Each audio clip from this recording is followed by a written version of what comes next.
Hey guys, today's activity is going to be a graphing practice. So I have set it up in something called a Jamboard. It's a Google app that we have access to. It's kind of like using a dry erase board.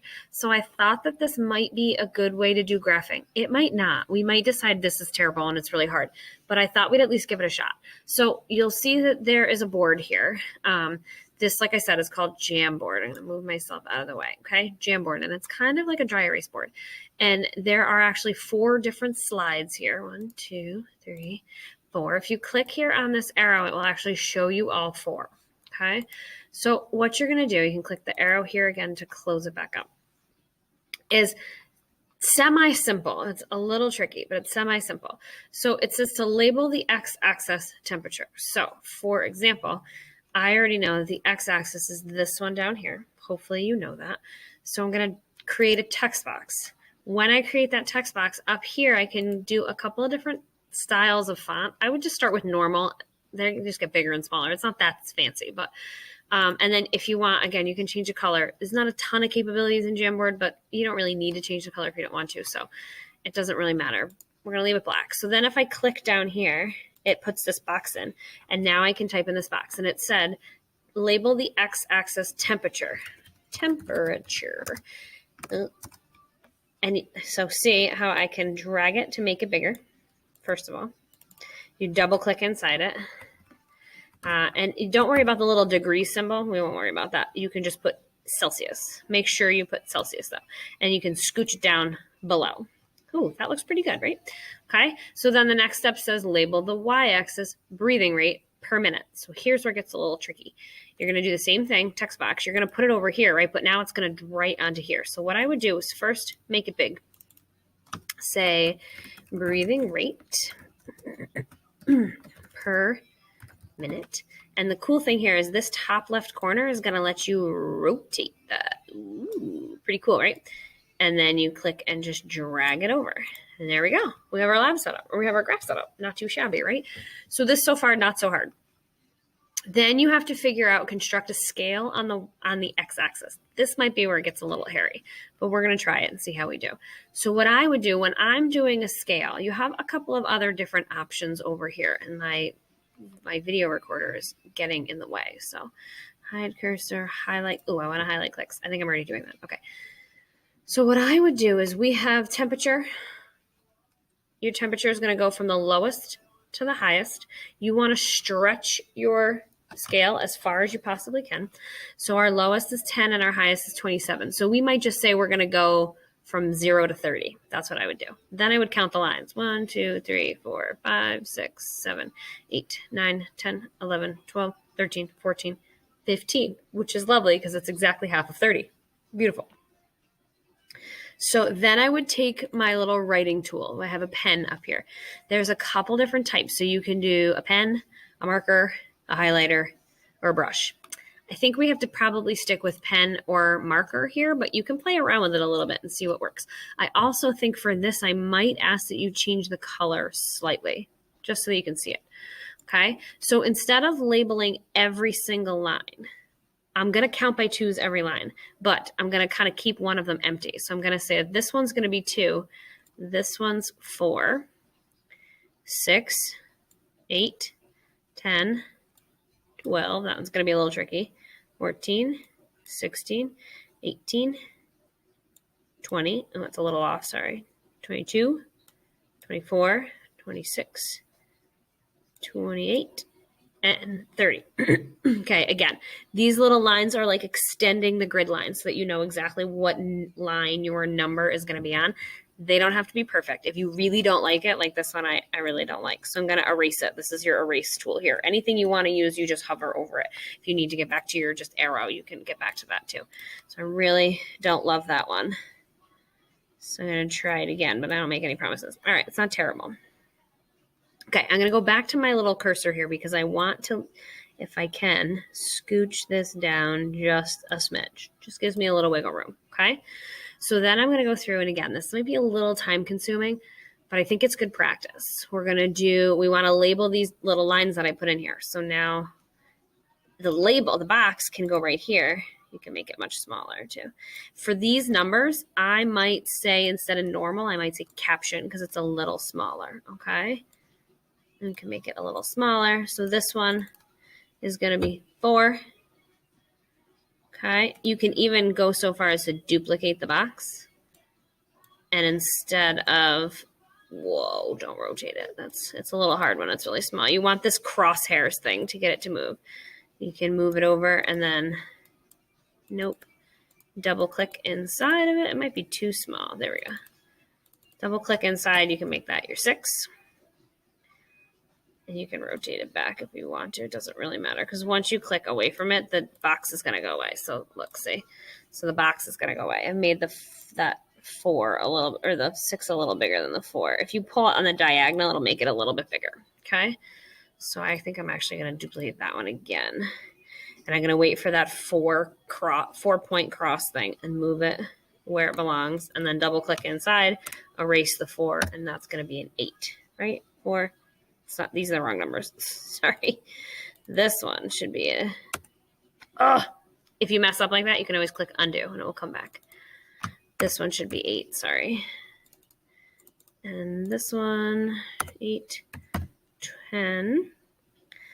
And we'll duplicate.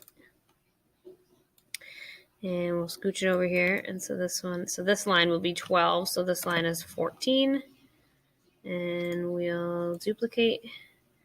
And then this one is 16, so this one here should be 18. Oops. Duplicate. If this one's 18, this one's 20, so this one is 22. And we'll duplicate one more time. Move that one over here. And that's another reason why we're going every other line to measure, because I just think it will make life a lot easier to do as far as entering all these little boxes. Okay, so that's how you do that. So then you see when you click away from them, those boxes will stay. You're going to do the same thing for your breathing rate here. So your breathing rate, your highest is a 60. Your lowest is a 15, but I would start at 0. And so then 1, 2, 3, 4, 5, 6, 7, 8, 9, 10, 11, 12, 13, 14, 15. Okay, so 15 is also a multiple of 60, so that helps. It should be every 4 boxes. Let me think. Is every 2 boxes is 4? I gotta think about it. Nope. 2, 4, 6, 8, 10. It's actually every 1 box is 4. Should be. You guys can figure it out. I'm going to let you guys figure that out. And you're going to enter you're going to do the little lines the way I did them. You can do them whatever color you want, but you may want to do them in something other than black. And then you can enter the numbers. So then you get to the point where you're ready to plot your points. So let's say this would not be correct, but let's just give 2, 4, and 6. These are, again, not correct, but I'm going to, same thing I did with the other one, I'm going to scooch this off as far as I can so that I have room to put my numbers. 2. It's even easier if you just click. Doesn't really matter how big the box is. 4. Then you don't have to resize them. It might get a little wonky when you're on the bottom because they'll overlap. But 2, 4, 6. Boom, boom, boom. Done. Okay, so let's say my first point, which is not accurate, but my first point that I have to plot is at a temperature of 4 and the breathing rate is 4. So I'm going to put the plot right here. So normally you would just put a dot, which would be lovely if when I clicked it just showed up as a dot, but it doesn't. So I think we're going to try marker just because it's a little bigger. But 4 and 4, I think you're going to be able to do a little X. Or you can take your cursor and do one of these. The other thing that you can do is if you have a tablet, you can download, I would download your Google Classroom app because you're going to need that, and log into your school stuff, and you can download the Jamboard app. I'm pretty confident that there's a Jamboard app. In fact, let me look really quick. But I'm pretty sure that there's a Jamboard app. And then you can probably do this a lot easier because you can do it with your finger. You don't have to do that. But if you have the ability to use a tablet, an iPad, an Android, anything you have that as like a touchscreen kind of thing, Let's see if there's a Jamboard app. Search. I'm sure there is. Jamboard. Yep, here it is. So it looks just like the, looks just like the icon. I don't know what that is. I guess it's a bee. I don't really know. But it looks just like this icon here, right there. Okay, so you can download that, and same thing, you log in with your school stuff onto the tablet, and you might be able to do it a little easier on there. But so as you're plotting points, that might be the hardest part too. They don't have to be perfect, just to the best of your ability, okay? The other nice thing that you might be able to do is, sticky note, no, is to do your lines in between. So let's say you could always change color to do your lines. So you can go, okay, well, I plotted in blue, I'm going to do lines in red. Again, no one's expecting you to do these perfectly straight, especially if you're doing them on the computer. So the best you can do is all I want. The most important part of graphing is labeling correctly. So your Y is the one that goes up and down. Your X is the one that goes across the bottom. A couple rules about graphing. No breaks ever. In math, sometimes you see you do like that break thing down here. Don't do that. No breaks in science. The other thing that's important to remember is your numbers have to be evenly spaced and evenly counted. So you can't just kind of jump around. They have to kind of read like a ruler from lowest to highest. And same thing going up the side from lowest to highest. Okay, so it has to go both ways. And then I think those are your major things. Of course, as we move through and do a little bit more graphing practice, I'll probably come up with a couple of other things. In each graph, there are 4 graphs you have to do. In each graph, you're going to see one question over here. So based on the data you have graphed, complete the following sentence in the blue box below. It's not really a blue box, but the blue writing. So it says, as temperature increases, breathing rate blank. So you're going to say, does breathing rate increase or decrease? Then you're going to notice on these other pictures, I've left it up to you a little bit more. So you're going to do your graph, and then it says, state the relationship between time and digestion. So time and digestion. And it's the same kind of thing as you just did on the first one. As time increases, breathing rate does what? Does it increase or decrease? That's how you phrase these sentences. So that's why it says use graph number 1 to help you set your sentence up if you need to. Number 3 is the same way, but I think you're getting the hang of it. So hopefully you can type it in there. And number 4 is kind of the same way. Okay. Number 4's trick, you're going to have 2 lines. Okay. So keep that in mind. Your temperature will go down here, and you'll have to have rate on the side, and one line will be heart rate and the other line will be breathing rate. Okay. So you'll have 2 lines. I would use 2 different colors, which is magical because you can, and then you'll be all good to go. Please reach out if you have questions on this. Please make sure you watch this video. I know that if you're watching the video, you already know that you watched the video. So it's a moot point, but it's important to watch the video because it's going to make your life so much easier. If you have questions, just please feel free to let me know. We'll see you all soon.